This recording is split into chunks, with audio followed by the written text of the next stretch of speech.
Selamat pagi saudara yang kasih Tuhan, kita bertemu lagi dalam Persekutuan Doa Pagi GKI Gading Indah.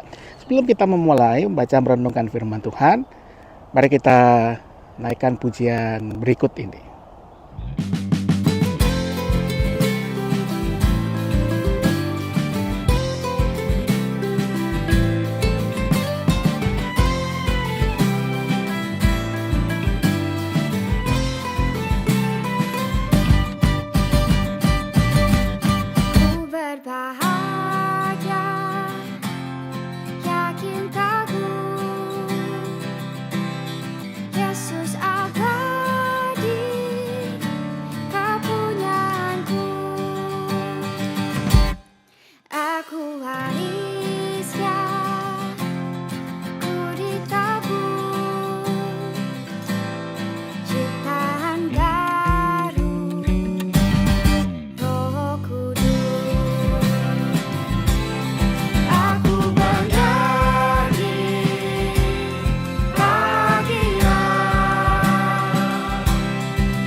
Pasrah sempurna, nikmat penuh, suka sorgawi melimpahiku.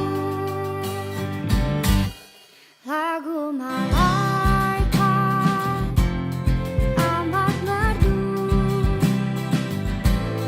kasih dan rahmat besertaku.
Saudara yang kasih Tuhan, Anda mungkin sering dengar satu kata ini akhir-akhir ini ya, healing.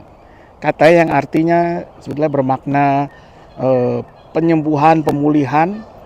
Sekarang itu diidentikan dengan Anda penat, banyak kerjaan, stres karena pandemi, karena banyak urusan, karena karantina, nggak boleh kemana-mana. Lalu Anda dapat kesempatan, Anda keluar, Anda pergi ke entah ke satu hotel ya, tinggal bersama keluarga, mungkin nggak bisa keluar kota, di dalam kota. Sekarang istilahnya itu staycation. Atau Anda pergi ke satu tempat, jalan-jalan. Sekarang dengan perbatasan berbagai negara sudah dibuka, Anda pergi ke luar negeri, jalan-jalan. Tapi orang sekarang nggak nyebutnya lagi jalan-jalan, orang menyebutnya healing, pemulihan.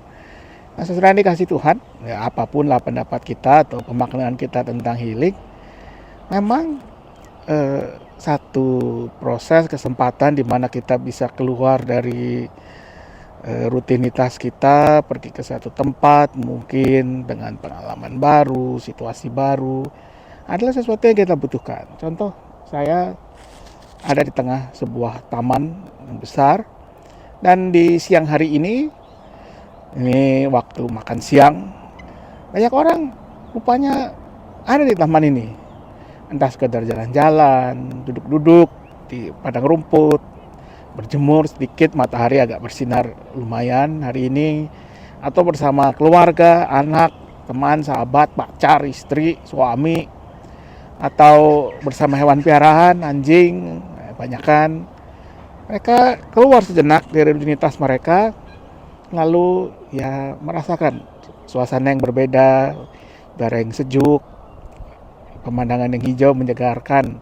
Mungkin hanya sekedar duduk-duduk di bangku taman seperti saya, membaca sesuatu, buku kah, atau mungkin handphone, atau tidak melakukan apa-apa.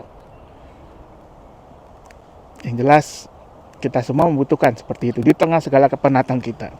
Dan yang menarik, Tuhan Yesus pun pernah melakukan itu, saudara.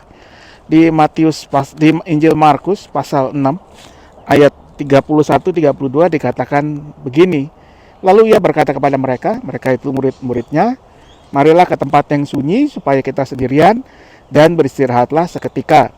Sebab memang begitu banyaknya orang yang datang dan yang pergi, sehingga makan pun mereka tidak sempat. Maka berangkatlah mereka untuk mengasingkan diri dengan perahu itu ke tempat yang sunyi.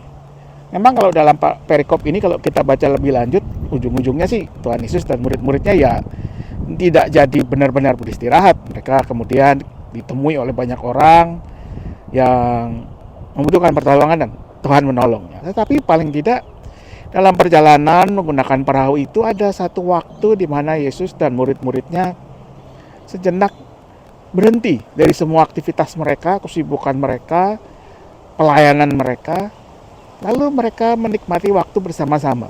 Saya nggak tahu apa yang dilakukan oleh Tuhan Yesus dan murid-muridnya dalam perjalanan di kapal itu. Saya bayangkan mungkin mereka kelelahan, tidur, mungkin beberapa ngobrol, berbagi cerita bagaimana keluargamu. Mungkin Tuhan Yesus juga bertanya kepada murid-muridnya apa yang sedang kamu pikirkan dan sebagainya. Atau mungkin tidak melakukan apa-apa, hanya diam saja, beristirahat, menenangkan pikiran, menenangkan hati. Apapun itu adalah satu kesempatan keluar dari satu kesibukan, dari satu rutinitas. Dan di dalam kesempatan itu, rupanya mereka merasakan satu tenaga yang baru, kekuatan yang baru. Sehingga kalau kita baca dalam lanjutan perikop itu, ketika mereka berhadapan dengan banyak orang, mereka bisa melayani orang banyak itu. Nah, dalam istilah yang akrab di gereja, di dunia kekristenan, sebenarnya ada istilah lain sih yang lebih tepat daripada healing. Itu retreat. Ya, atau kita suka sebutnya retreat.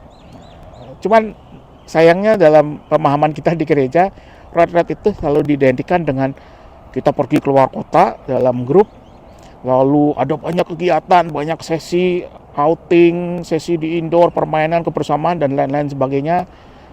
Biasanya ditutup dengan dedication service atau sebangsanya, itu retreat.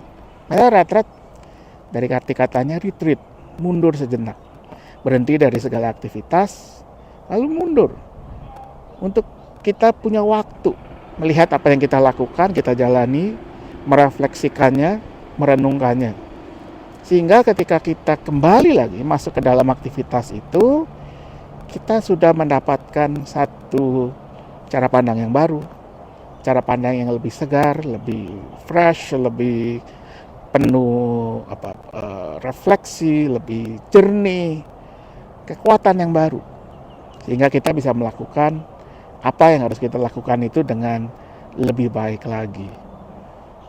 Sayangnya di gereja retreat penuh dengan berbagai aktivitas.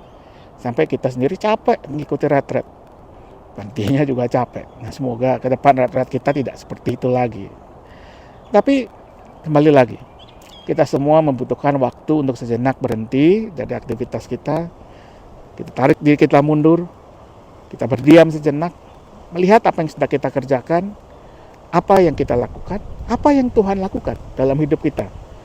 Lalu kita merefleksikannya, apa yang Tuhan sudah kerjakan dalam hidup kita. Nah, apa yang kita bisa lakukan sebagai tanda syukur kita untuk semua yang Tuhan sudah kerjakan itu. Dan untuk melakukannya, Anda tidak perlu sih sampai pergi ke puncak, ke tempat wisata, atau bahkan ke luar negeri. Anda bisa lakukan di rumah Anda, di kamar Anda, di meja kerja Anda. Berhenti sejenak, menenangkan diri. Jangan memikirkan banyak hal, mengingat apa yang Tuhan sudah berikan, Tuhan sudah lakukan, dan kita merenungkan apa yang kita bisa kerjakan kemudian. Dan kiranya dengan itu kita semua diberi kekuatan. Saya dikasih Tuhan, mari di tengah segala kesibukan kita, tengah keluarga, pekerjaan, pelayanan, belajar, bahkan pelayanan yang sering kita lupakan, kita sibuk melayani, sediakan waktu untuk sejenak mundur, retreat, ya atau kalau mana mau pakai istilah healing ya terserah lah ya. Yang penting kita berhenti sejenak, kita merenung, kita berefleksi apa yang hendak Tuhan, apa yang Tuhan kehendaki kita kerjakan dalam hidup kita.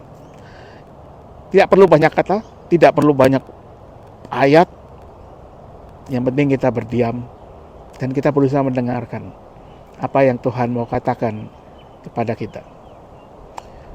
Selamat pagi, selamat beraktivitas, Tuhan memberkati selalu. Mari kita berdoa. Ya Tuhan, kami bersyukur untuk setiap anugerah kesempatan yang Tuhan berikan untuk boleh menjadi berkat buat sesama kami, untuk boleh melakukan berbagai hal seturut dengan talenta yang Tuhan berikan.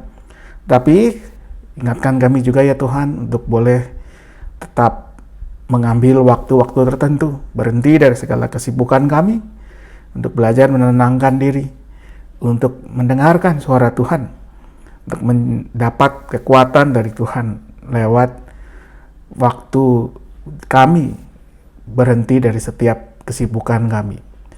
Biarlah dengan demikian kami dikuatkan, dimampukan untuk menghadapi setiap tantangan, panggilan yang Tuhan percayakan kepada kami.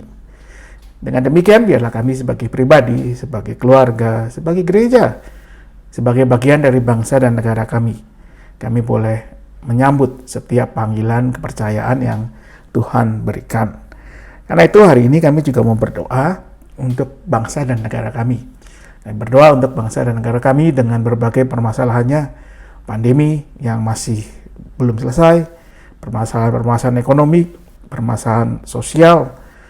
Secara khusus, kalau akhir-akhir ini kami cukup prihatin melihat apa yang terjadi ketika sejumlah orang yang diberi kekuatan, diberi kekuasaan untuk menegakkan hukum, justru memanfaatkan kekuasaan tersebut untuk memperkaya, untuk kepentingan dirinya sendiri. Biarlah apa yang sudah terjadi menjadi pembelajaran yang baik dan menjadi pembelajaran yang boleh mengarah kepada kebaikan, bukan hanya sesuatu yang berulang-ulang terjadi.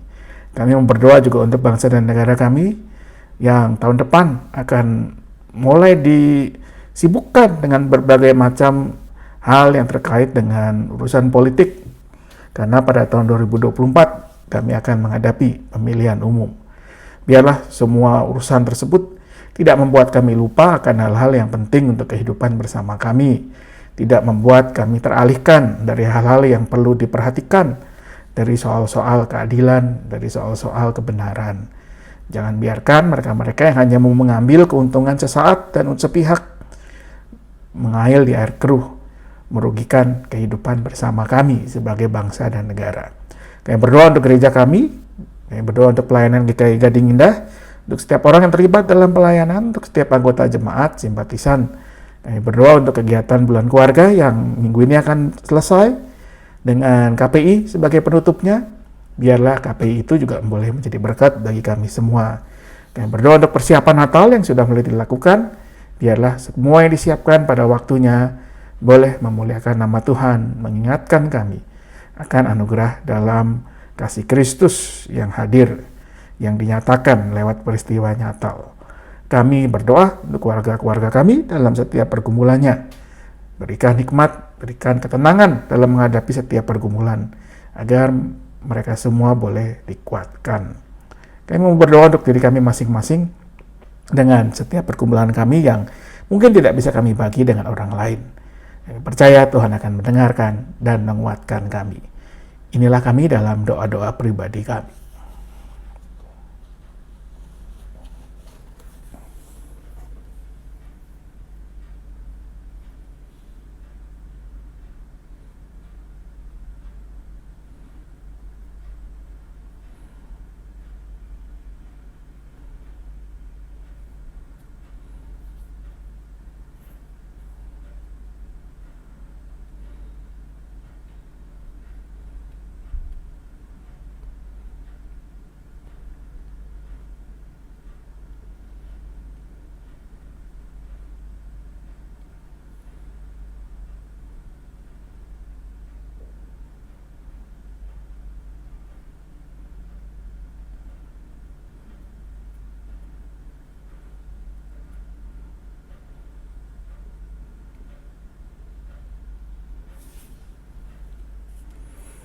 Demikianlah ya Tuhan doa-doa kami percaya Engkau mendengarkannya, dan Engkau akan selalu memberikan yang terbaik kepada kami. Ajar kami untuk selalu terbuka, untuk menerima apa yang baik darimu.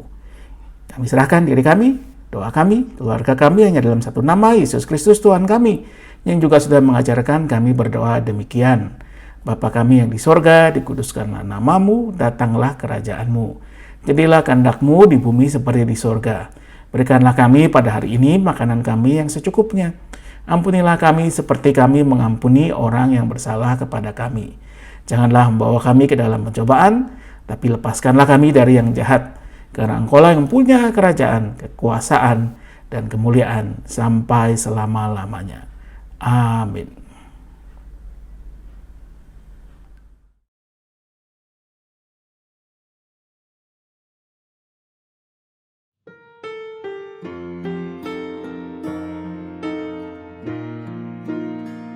Ku berserah kepada Allahku, di darat pun di laut menderu, tiap detik